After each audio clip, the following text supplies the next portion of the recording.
The following program is a presentation of the Civil War Broadcasting Network, available on the free YouTube channel General Grant by himself or Dr. E.C. Fields, on the Facebook page Kurt Fields as General Ulysses S. Grant, and various other social media.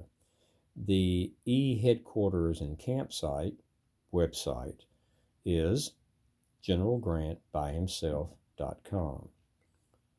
This program is one of those presentations in the ongoing series General Grant Looks at the American Civil War, wherein General Grant looks at a person, place, or event in the Civil War for reflection and observation. Permission to copy and distribute is given and indeed encouraged. Remember, you are the future of our past. And now, General Grant.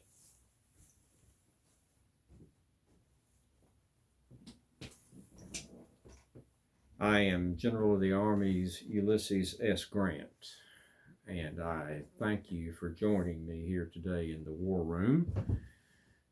And today I shall reflect about the deadly assault by federal forces on Robert E. Lee's Confederate forces at Cold Harbor, Virginia, the morning of June the 3rd of 1864. I do not purpose to discuss the military movement, strategy, tactics of what went on and who did what. My purpose is to discuss why I ordered that deadly attack. I expect there will be many, if not multitudes, of historians and students of the war to read about who did what and where they did it, how they did it. There will be many surmisations and suppositions, but my purpose is limited this day to discussing why I did what I did.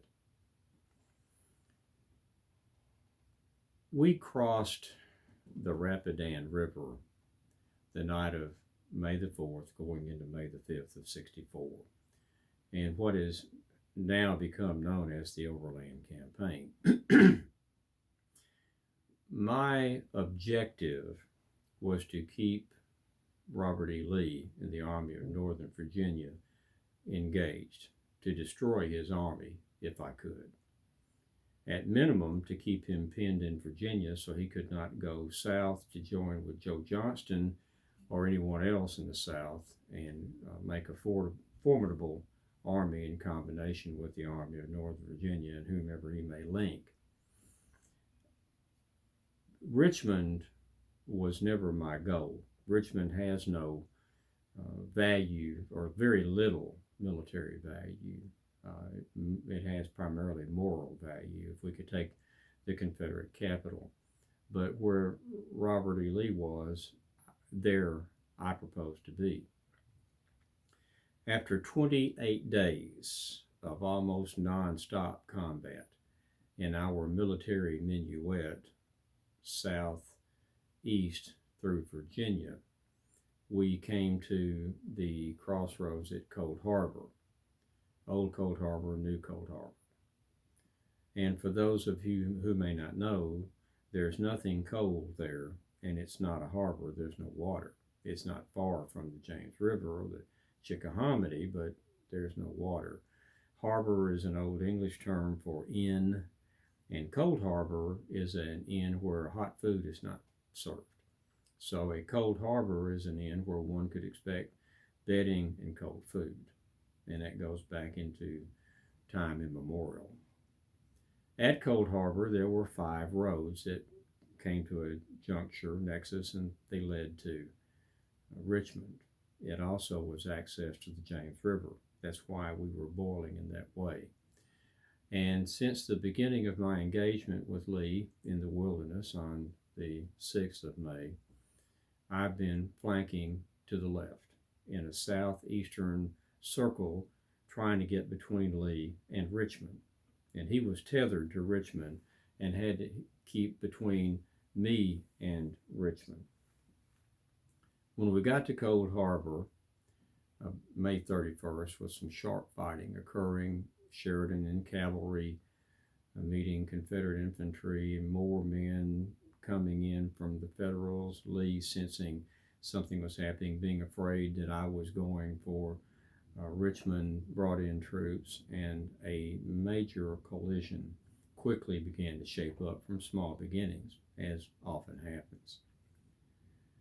I was frustrated with delays. I wanted to attack Lee on June the 1st, wanted to attack on June the 2nd in the morning, the afternoon of June 2nd, finally had to schedule it for daylight on June the 3rd. Lee had gone into works that were 6 to 7 miles long. We're only 10 miles at this location, 9 or 10 miles to Richmond. Lee occupied the earthworks and fortifications that were left over from 2 years prior when he defeated McClellan in the ill-famed Peninsula Campaign. And he had those works to occupy.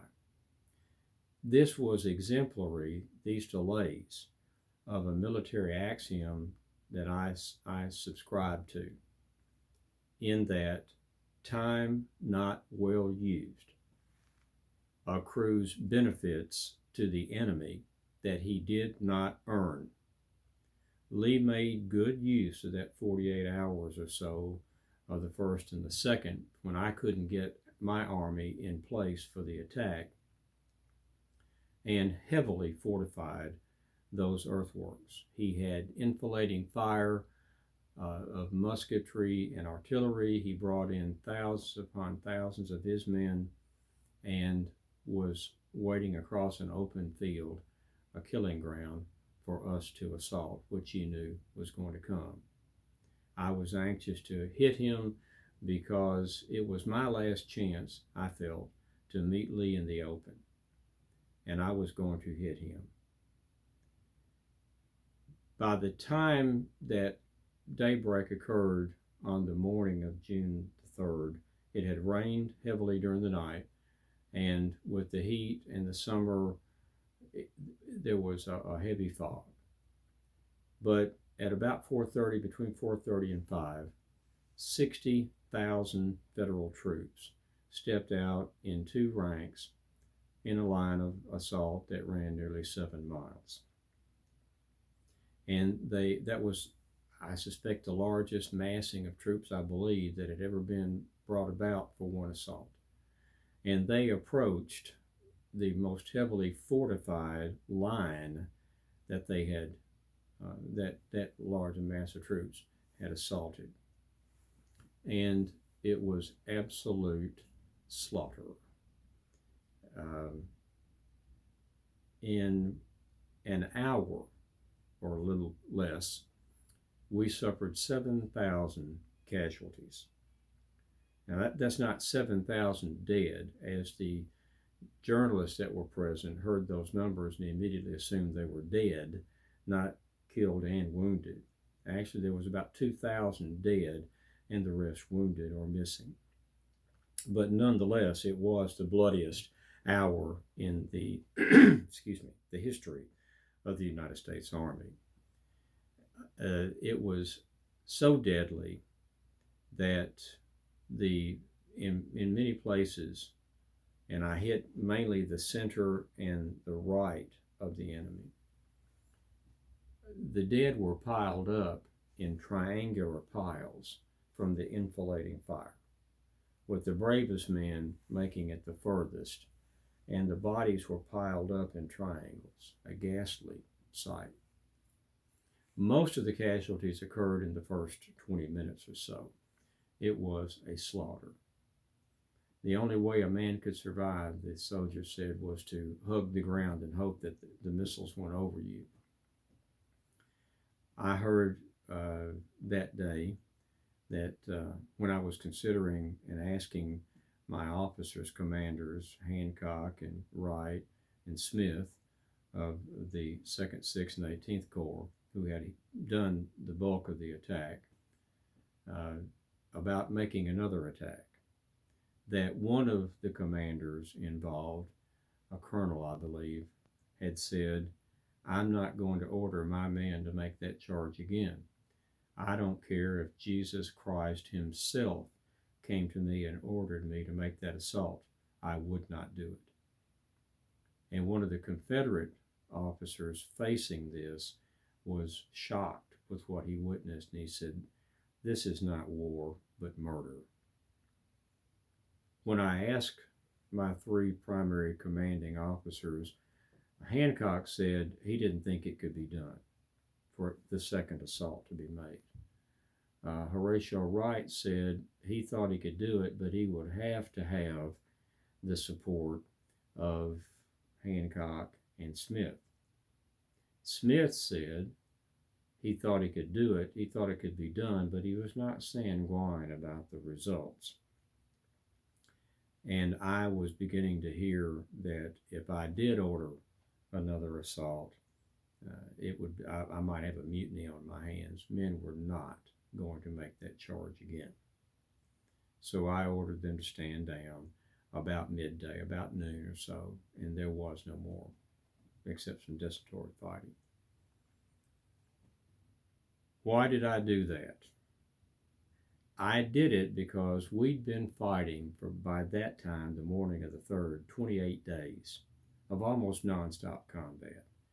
Casualties had been horrendous. Some, at that time, about 60,000, 65,000 Federal and some 35,000 Confederate. Our casualties had been so heavy that I had lost more casualties than Lee had men in his army when he started the campaign and met me in the wilderness. That's how bloody it was. It was ghastly. Men were exhausted, frayed nerves, and almost beyond their capacity to maintain any kind of fighting capability. But I thought that with that many men, 60,000 men that I could bring to bear, that we could punch through and hit Lee's center and fold that line and defeat him in detail. I thought the Confederates are fought out and worn out, that they were physically exhausted. I thought that they were morally, mentally exhausted, and that they would not be able to stand against such an onslaught, and that we could punch through them like a spear through their lines. And I was wrong. In reflection, I think about the similarity between the charge on the morning of June 3rd and Pickett's charge on the 3rd day at Gettysburg. I did the same thing that Lee did with Pickett at Gettysburg at Cold Harbor on June the 3rd of 64. For the same reasons, I thought that I'll hit them with a massed force in their center, essentially, and that they're fought out, worn out, and too thin to resist me. And as was Lee with Pickett, I, for the same reasons, was wrong. Lee had used those 2 days. He accrued benefits that he did not earn, and he took existing earthworks and hardened them to where they were impregnable. He brought in massed numbers of troops, as Meade had done at Pickett's charge at Gettysburg. He had fortified that line behind that stone wall and was waiting for Pickett, going across that open ground, as my soldiers had to go across that open ground to attack, assault the Confederate works.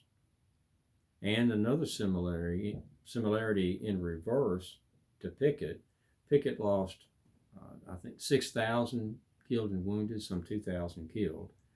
The 6,000 casualties, Meade sustained about 1,500.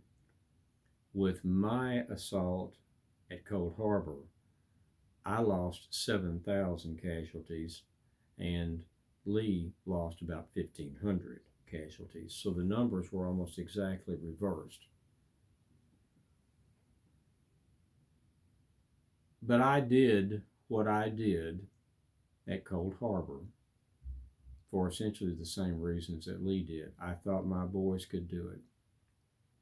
I thought they were exhausted physically, exhausted mentally, their morale was gone, and that with heavily superior numbers, we could hit them in the center and buckle them and carry the day.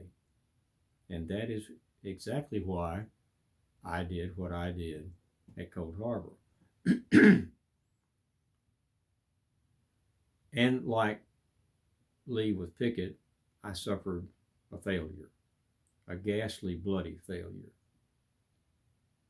That's one of the two decisions of the war that I regret having made. And under similar circumstances, given the same circumstances, I would never order that assault again. And in my report, I said at the time, and in my report, we gained absolutely no advantage to compensate for the losses that we sustained. And I regret that I ordered the charge. And that is why I ordered the charge. And it saddens me greatly. It pains me to think of what happened that day upon my order.